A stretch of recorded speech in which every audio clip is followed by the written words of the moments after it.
If you anything like me, when you see Jaron Ennis fight, you know you're looking at a special fighter. But then you hear boxing fans talk about him like he's regular, and you start to wonder if y'all watching the same guy.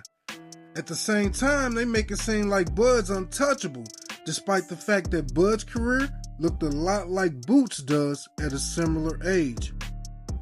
So why the wide-ranging difference of opinions on Boots? It's my belief that there is a deliberate effort from the media to push one guy up and keep one guy down.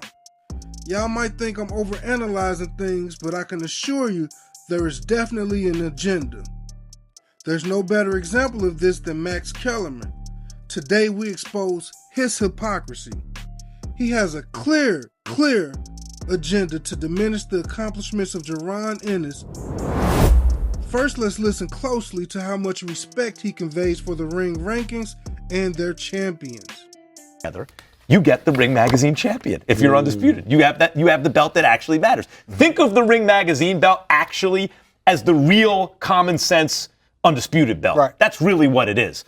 So at the same time, the reason you have to give up your belt when you win a title in another weight class, that's the Henry Armstrong rule, because he was freezing out divisions, simultaneously holding belts. Oh, wow. Okay? And he did it when there wasn't 17 weight classes. But he did it. He was the champion of that division because he beat the only guy with a claim to be the champion of that division. That is very different than beating a great fighter or an excellent fighter in a certain weight class who's one or three or four guys who might claim to be champion. I'm talking about guys who were champions not of a sanctioning body, but of the world, who was the only guy in that weight class who you could look at and say, he was the champion of that division. He beat everybody, or was the lineal champion. Crawford has now done that in 4 divisions. Pacquiao did it in 4 divisions. Football, I mentioned the college football game was moved. In college football, there's a national title game. There are lots of bowl games, right? But you might win a bowl game, a prestigious bowl game, and you're only the 6th ranked team, right? Because there's only one national title. That's right. That's how people should start wrapping their minds around the Ring Magazine champion. The champion of a division is Ring Magazine champion. If you have another belt, you got a bowl win. Good for you. That's not nothing. It's a promotional tool. It means you beat probably someone pretty good, but you might only be the 6th or 8th or 10th best fighter in your division. Right. That you are the champion of the weight class. That ship sailed long ago. That has not been the message the public has gotten. That's why it's too hard to follow the sport. But the Ring Magazine belt means that their policy is if their top 2 guys fight each other, that's the champion, right? Or if you put all the belts together, the other belts, that's the champion. And then you don't get stripped unless you leave the division permanently, retire, or you're beaten in the ring. Right? Then the belt is vacant or it moves to somebody else. But it takes away all of the politics. He claims the ring removes politics from the rankings and crowns a true champion.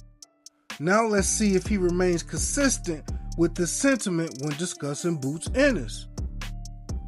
Now, I mean, skill-wise, Boots, it's crazy. You know, it's crazy. He could have went a different route, but he chose the best guy. By the way, when we talk about the difference between championship and belt, you can win belts in different divisions, right? But Boots was the Ring Magazine welterweight champion of the world right now. I don't love the way he got it because Stanionis hadn't fought in a million years. It's his only real significant welterweight win, really, of a guy who's in the top 10, and that guy was really inactive, but he... Suddenly, the Ring rankings aren't as trustworthy. Now he argues that he doesn't like Boots being awarded champion because Stanionis was too inactive. Stanionis was out of the ring for 344 days prior to fighting Boots. Let's remember that number as we move to the next clip of Max speaking with Terrence Crawford about his win over Earl Spence.